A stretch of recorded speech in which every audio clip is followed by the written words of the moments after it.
Welcome to the training Honoring Differences and Respecting Individuals, Crisis Response for All Communities. My name is Heidi Arthur, and I'm joined by Nora Carraras, and we're with Health Management Associates, known as HMA. HMA is a leading independent national research and consulting firm that focuses on improving the administration and delivery of public health, healthcare, and social service programs.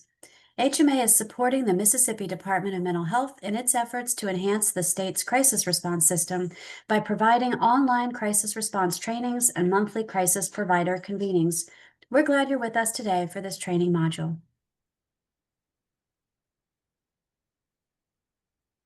Our learning objectives for today include gaining an enhanced awareness of your own cultural identities and how individual differences may impact crisis and crisis response, applying best practices when assisting individuals with co-occurring conditions and those living with intellectual and developmental disabilities, members of the Choctaw Nation, farmers, non-English speakers, and veterans, and applying culturally and linguistically appropriate services or class standards to crisis care, as well as engaging peers and community health workers to overcome potential barriers to care.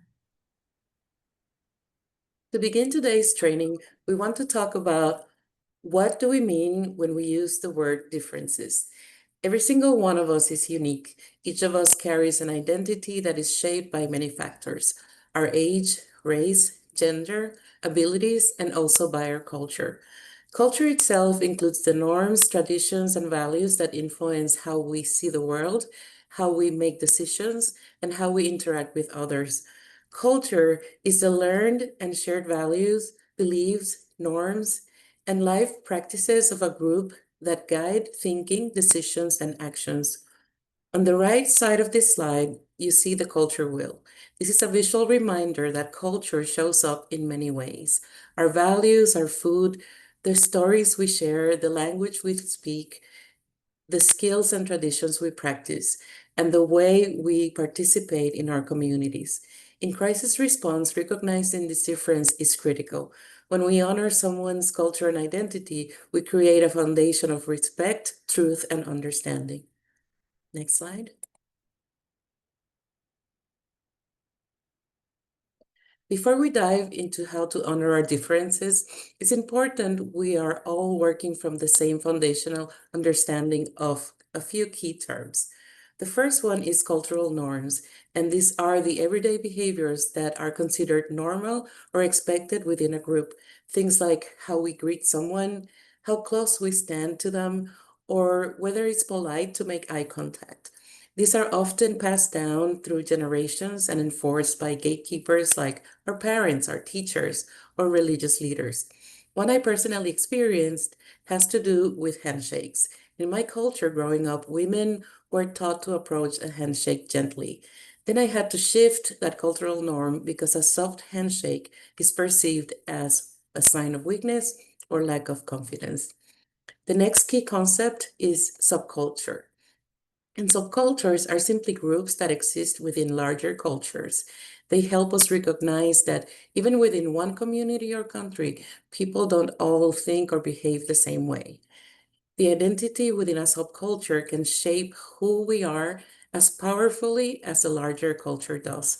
For example, think about the strong cultural identities of people who are from the South or the West Coast, and the deep pride that people have in identifying with those subcultures. And lastly, the last concept is intersectionality. It means that each person has many parts to their identity, like age, ethnicity, or where you grew up, and these parts interact in different areas of our lives. Next slide. So we'll talk about another few important definitions, and the next key concept is cultural humility. Cultural humility is identified as a lifelong process of self-reflection, exploration, and self-critique, combined with the willingness to learn from others.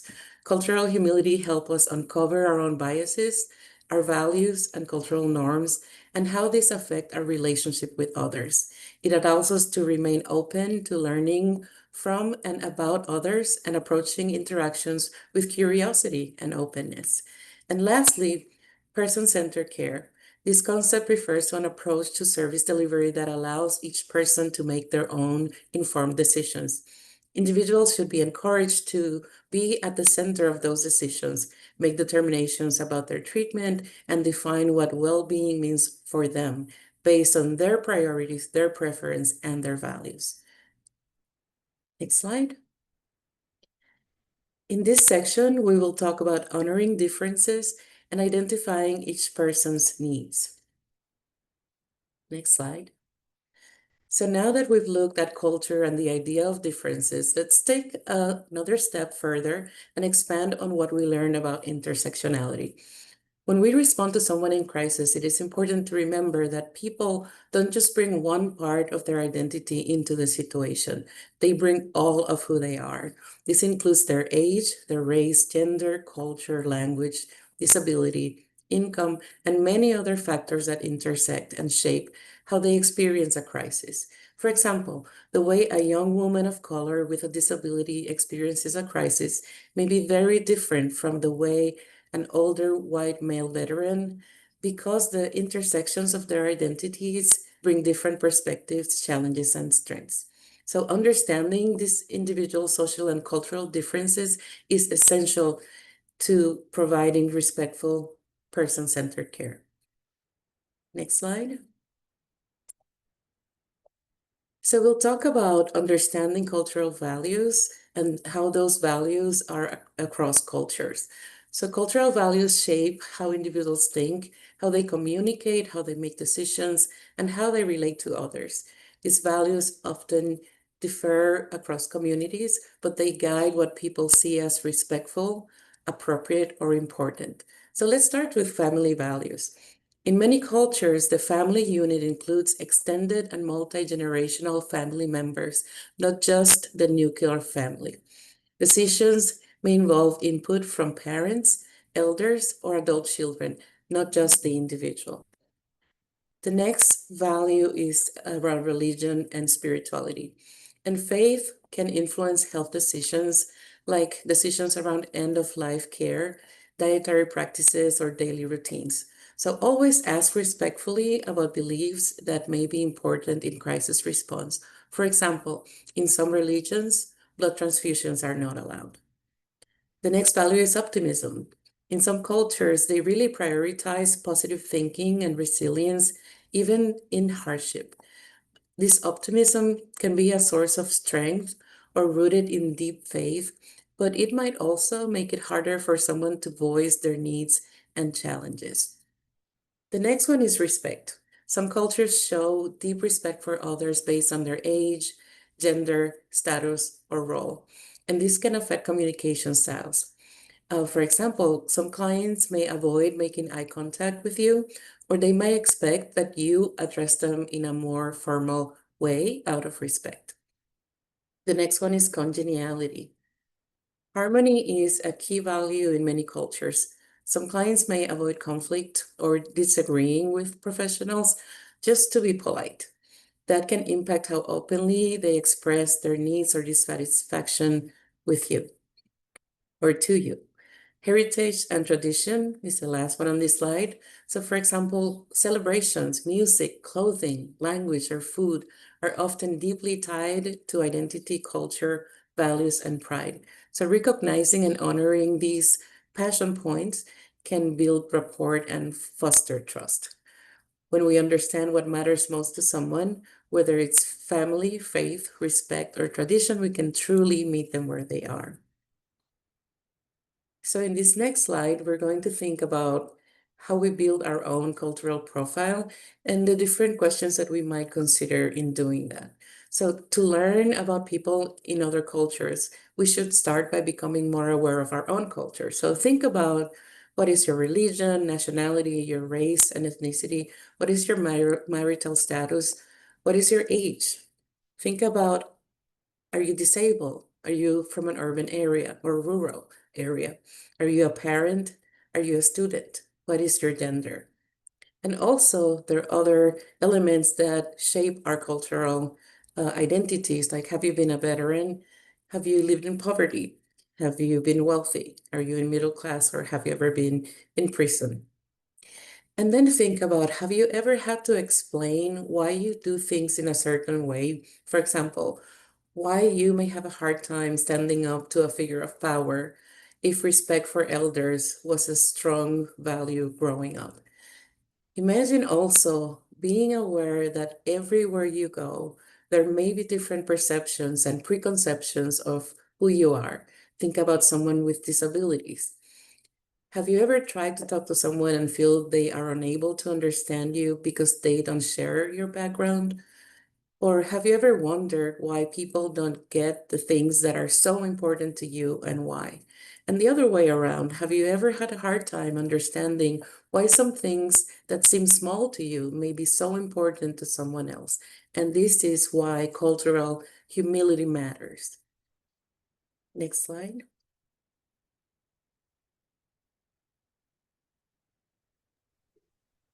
Take a minute and pause the video to reflect on a personal experience in which your own identities or those of folks that you love were not honored. And answer the following questions. How did your identities shape your behavior during the situation? And what assumptions were made about you or your loved one? And write down a way in which those involved could have handled the situation in a manner that honored those differences or identities.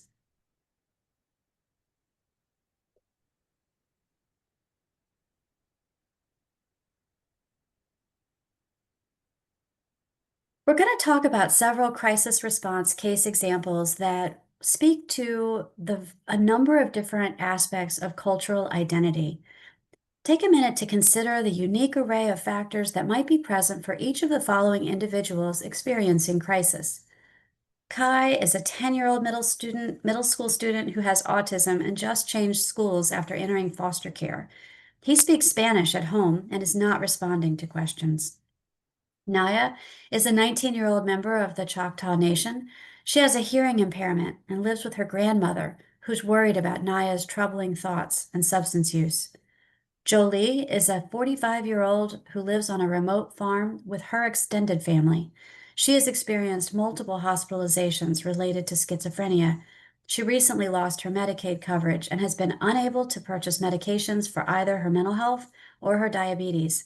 She's Black and reports mistrust of doctors due to racism she's experienced in the past. And Patrick, he's a 75-year-old veteran who uses a wheelchair, and he reports that he has a traumatic brain injury that makes it difficult for him to read and speak. Each of these individuals brings a whole variety of factors related to their experience, some of which are identified in their description, but others that are unknown and invisible to the people who might be responding to their crises.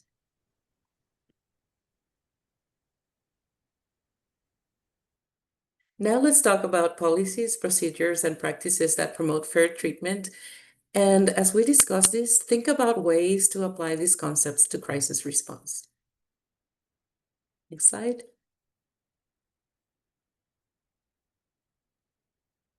So we'll begin with discussing class standards. And so what are the class standards? They are the National Cultural and Linguistically Appropriate Services Standards, and these were released in 2001 by the Department of Health and Human Services. There are 15 operating principles that help health and healthcare organizations implement and maintain culturally and linguistically appropriate services. They can be grouped in three categories. The first category is quality, and that has to do with care services and making sure that they are responsive to diverse cultures in communities. The next category is equal treatment, and it relates to achieving equal access outcomes for all individuals, regardless of their background. And the last one is respect and responsiveness. And respect, thinking about how to respect the whole individual and respond to their needs and preferences. These standards give us a framework to ensure quality and respect in the way that we serve individuals and communities. Let's go to the next slide. So at the center of the class standards is the principal standard. It calls on organizations to provide effective, equitable, understandable, respectful, quality care and services that are responsive to diverse cultural health beliefs, practices, preferred languages, health literacy, and other communication needs. The principal standard really sets the tone. It's about making sure that every person we serve feels respected, understood, and supported in ways that matter to them. Next slide. The first group of standards relate to communication and language assistance. Organizations should offer language assistance to individuals who have limited English proficiency and/or other communication needs to facilitate access to care. They should also inform individuals in writing or orally of the availability of these language services in English or other languages. It is important that individuals providing services, for example, interpreters, are trained and competent. The standard also discourages allowing family members or minors to serve as interpreters. And lastly, there should be easy to understand materials, and this could be digital or printed, and signs in the languages commonly used by the populations in the service area. Next slide. The second group of standards relate to engagement, continuous improvement, and accountability. Under this category, organizations are encouraged to establish goals and policies related to language and cultural responsiveness. They should also assess how well they are integrating class standards and collect data to evaluate the real impact of class on health outcomes. Next slide.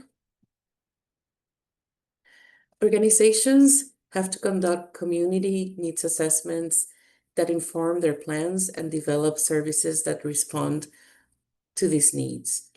Under the engagement, continuous improvement, and accountability category, they also are encouraged to partner with the community to implement and evaluate their class-related practices.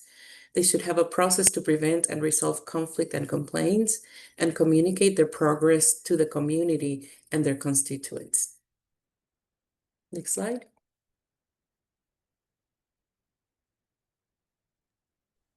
So let's talk about how peers and CHWs can help to promote culturally responsive person-centered care. Talking first about peer support, peers are people who offer support to individuals based on their experience of similar events or factors related to their lives. So this can include support groups, peer-run services, or services that are provided by a peer support specialist professional. The Mississippi Department of Health specially trains CSSPs, or peer support specialist professionals, and has a primary responsibility to help peers achieve their own needs, wants, and goals. The peer scope of work includes activities that are relevant to creating a person-centered plan for an individual receiving care. And that plan includes teaching and modeling the value of each individual's unique recovery experience. The peers can support and encourage the independent behavior of an individual based on their choice rather than on compliance. And peers provide assistance to help articulate personal goals and objectives for wellness, advocate for full integration of individuals into the communities of their choice, and promote the inherent value of these individuals to choose their communities. And peers also advocate for those they serve so that people can make their own decisions in all matters when dealing with other professionals. So here you can see that peers may be informal or formal, and their experience and relationships to the people that they're serving are the value that they bring to a person's recovery.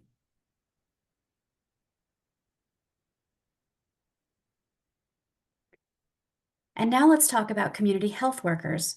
CHWs are frontline public health workers who are trusted members of the community that they serve and who understand its people and its needs because they are of and from that community. They have a trusting relationship with people that they serve, and that enables the CHW to really be a bridge between the community members and the health and social service system. Community health workers are often from the communities that they serve, and they provide education, they support connections to care, they provide navigation assistance, and they help to reduce disparities for those who may experience cultural or linguistic barriers to getting the help that they need. In crisis response, peer and CHW roles may relate to one another and be different.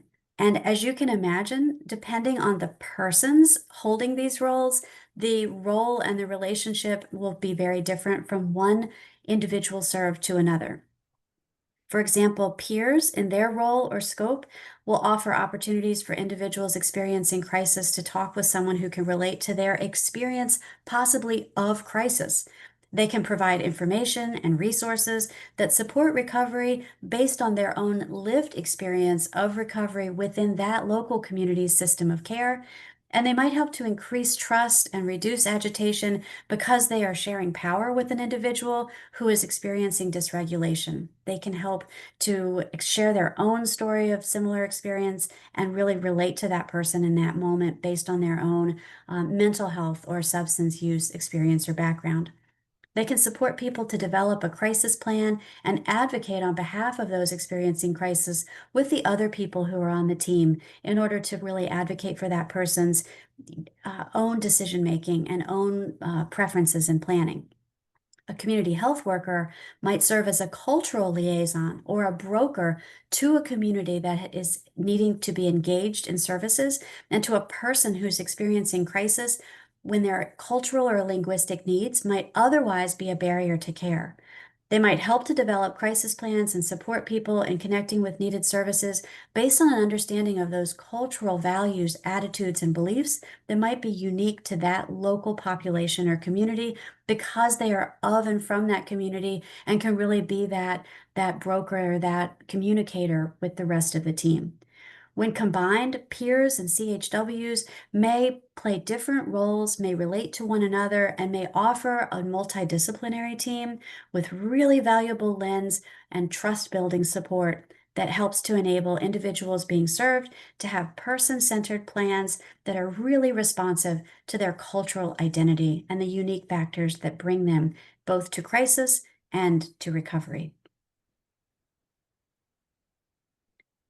In this slide, we really speak to the practical techniques that might be necessary, specifically related to collecting crisis-related data that is respectful and builds trust rather than removes trust or creates a barrier. So, a couple of strategies to be mindful of. We want to only collect the most essential data. We want to use plain language, and we want to use tools that are mobile friendly and easy to use to really streamline information collection and reduce errors. We want to provide data collection that is culturally matched, and we want to use scripts to ensure that there's consent and that data can really be immediately valuable in a way that makes sense for why we're collecting it. This is to reduce stress, improve comprehension, speed, entry, reduce errors, and improve trust with ethical compliance that is purposeful and reinforces the relationship that's critical between the person and those that are providing crisis response. So, just a few examples. In collecting essential data, let's limit it to demographics. Ask plain language questions. Instead of what substances have you used in the last 30 days, you could simply say, have you used any alcohol or drugs in the past month? Mobile friendly tools, we're talking about tablets with drop down menus, automatic timestamps, using GPS to locate. And in terms of culturally matched staff to improve trust and disclosure, we're talking about bilingual responders who are from the communities being served. In consent scripts, we're talking about saying to somebody, I'll ask a few questions so we can help you today. You don't have to answer anything you don't want to. And in terms of immediate use of data, from what you told me, I can connect you with a shelter tonight. Relating the data that you're collecting to the help you're providing reinforces the value that you're bringing and the need for that information. So let's take a moment and pause for reflection. Consider the multiple intersectional factors that are important to understanding your own unique experience. How might person-centered care that aligns with the class standards and optimizes peer support sound, look, and feel for you?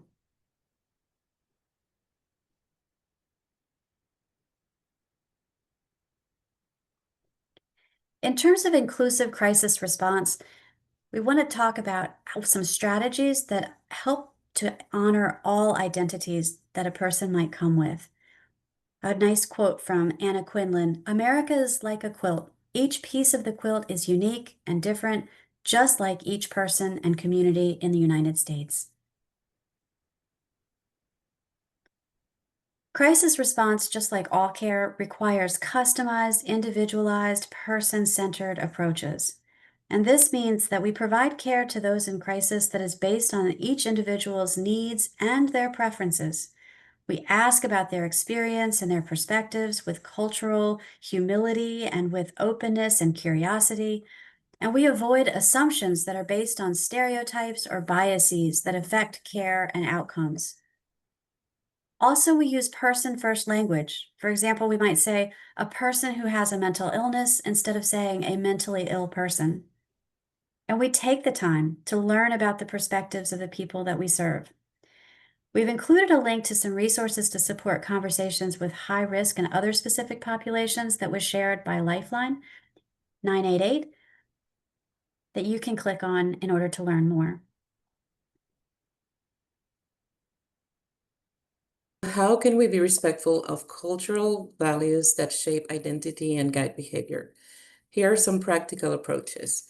The first one is making an attempt to speak the language of the person that you're working with, and that speaks to cultural values. So you can make an effort to learn some basic greetings or maybe learn some words that might be important when you are responding to crisis.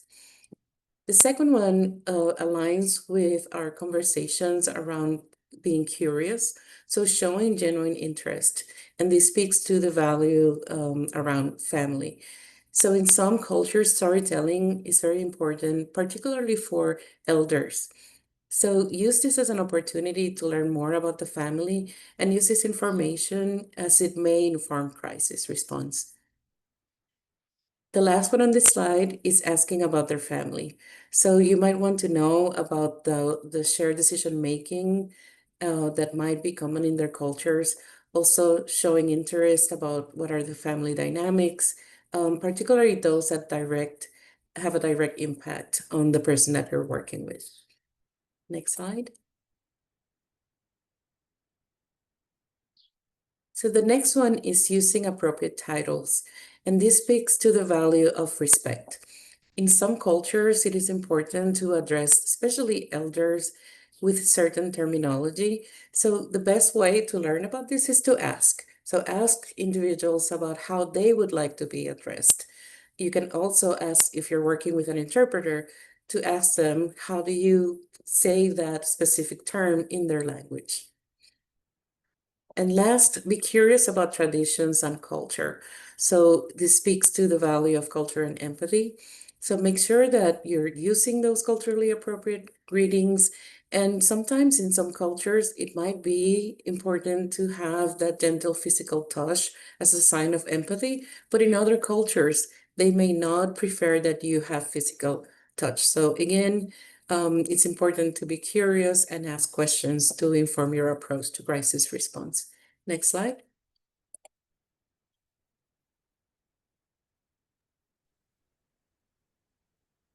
Supporting peers and/or community health workers in crisis response can really be essential in providing person-centered, culturally responsive care, as we've spoken about throughout this training. Identify peers and community health workers within the crisis response team in order to promote effective person-centered engagement. And these folks might also be available during crisis response, but not on the team.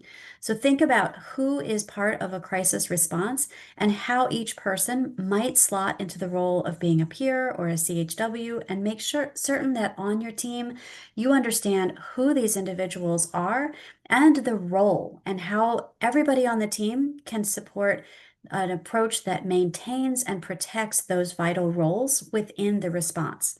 So that person experiencing a crisis has the value of each of the roles.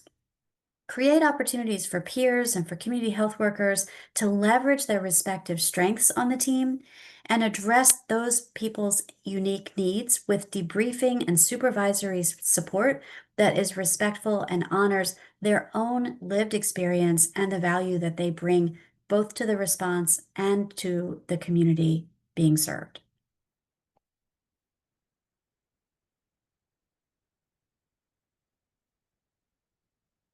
The following slides speak to specific cultures that, in addition to those factors that might be unique for individuals, also may be a part of the person's experience, such as disability culture. In disability culture, people might have a pride in their identity as a person with a disability. In honoring disability culture, we want to reject ableist stereotypes and understand that often attitudes and environments and social norms create disabling conditions more than the actual physical, emotional, or mental impairment itself. Appreciate that disability is a component of identity. It's part of who a person is without stigma and without shame. And it includes discrete subcultures based on the values, identities, and affinities that exist within that community. For example, people who are neurodiverse have a community. The deaf population has its own culture. There's autistic pride among people who have autism. And the independent living community has a philosophy, and self advocates have an identity that is uniquely their own. In disability pride, we affirm that disability is a natural and valuable part of the human experience rather than being a deficit or a condition that needs to be fixed. Some important notes about respectful language related to disabilities.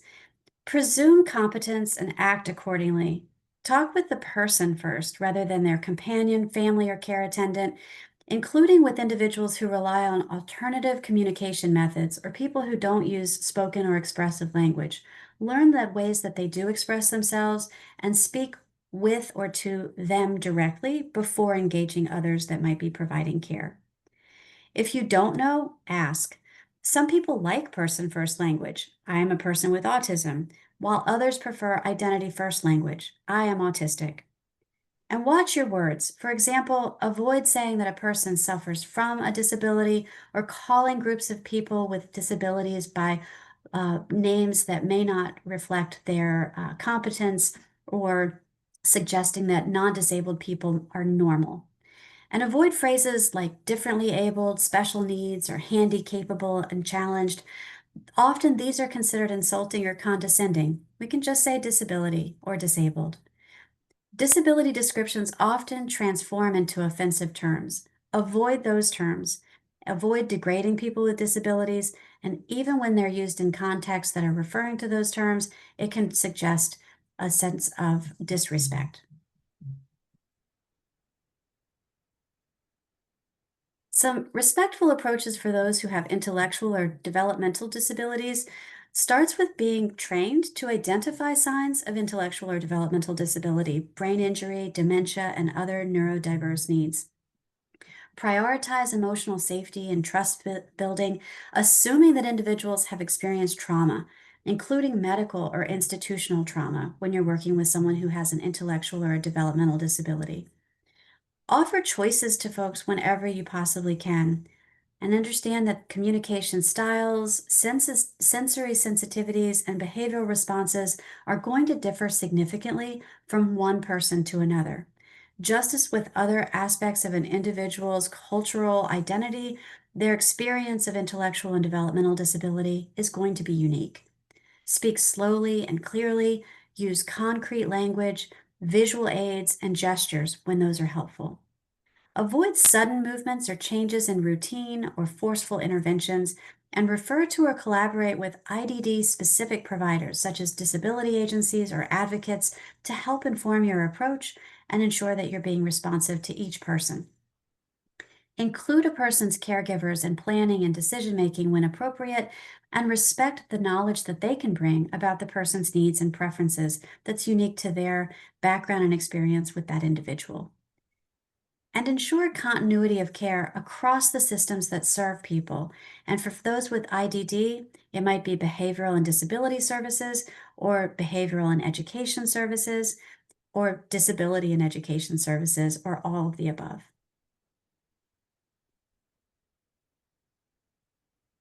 When serving those who have a substance use disorder, some respectful language considerations include recognizing that substance use disorder is a health issue, it's not a moral failing.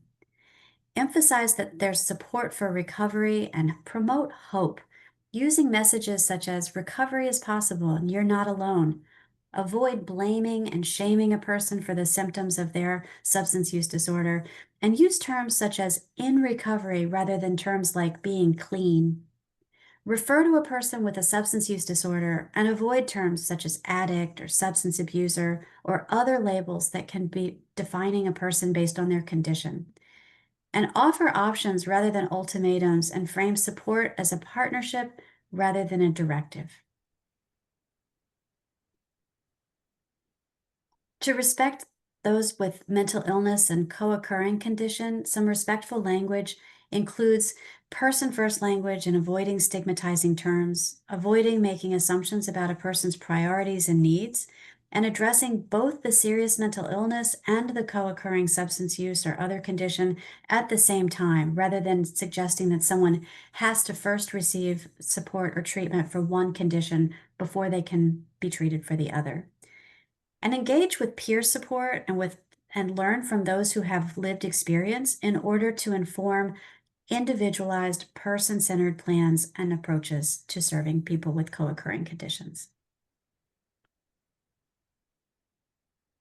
Some respectful approaches for individuals of various age groups and of various literacy levels includes using language and de-escalation strategies that are appropriate to the person's age and developmental status. Use visual tools to meet communication needs. Be creative in thinking about that person and what is going to work for them.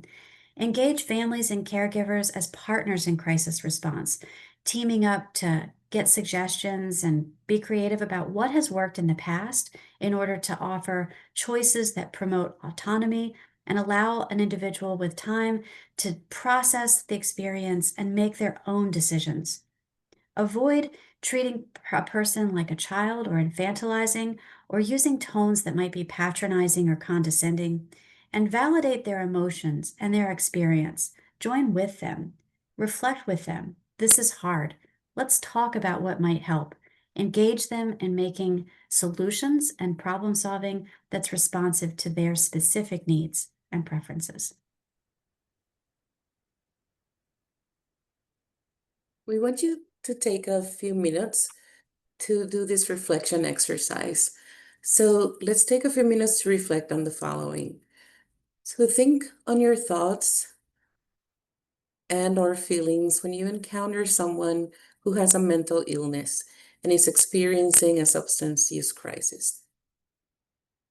Take some time to think about the experiences that shape the way you perceive individuals with these conditions. And also consider how your perceptions may affect the quality of care that you provide to them and how you may become more aware of your own preconceptions. And finally, think about 3 ways in which you may approach these situations with compassion and respect. Please pause the video and take some time to engage in this reflection exercise. Next slide. As we approach the end of this presentation, we want to share a few practical steps to integrate cultural awareness into your work. The first step is to ask yourself, who do I serve? Do I know the communities that I am serving? Who are the voices that are represented, and whose voices or perspectives may I be overlooking? What assumptions do I make most often? The second step is identify one change. So, for example, what is one thing I can do differently to be more inclusive? You can think about using more open-ended questions as you engage in assessment. You can check for people's understanding instead of assuming that they understood.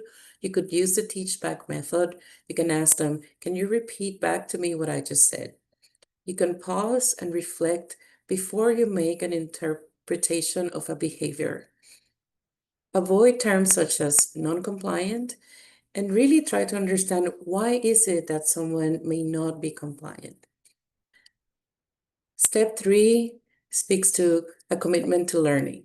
So you can bookmark resources that have to do with cultural competence. You can also follow one culturally focused disability advocacy group. You can do that online. You can do that on social media. And lastly, attend at least one community event outside of your own cultural background. And the last step is to create culturally responsive habits.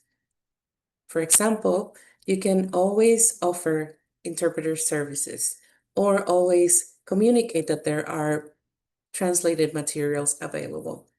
You can say, what are important cultural or spiritual practices that we should honor? You can also build relationships with local cultural organizations for referrals or for advice.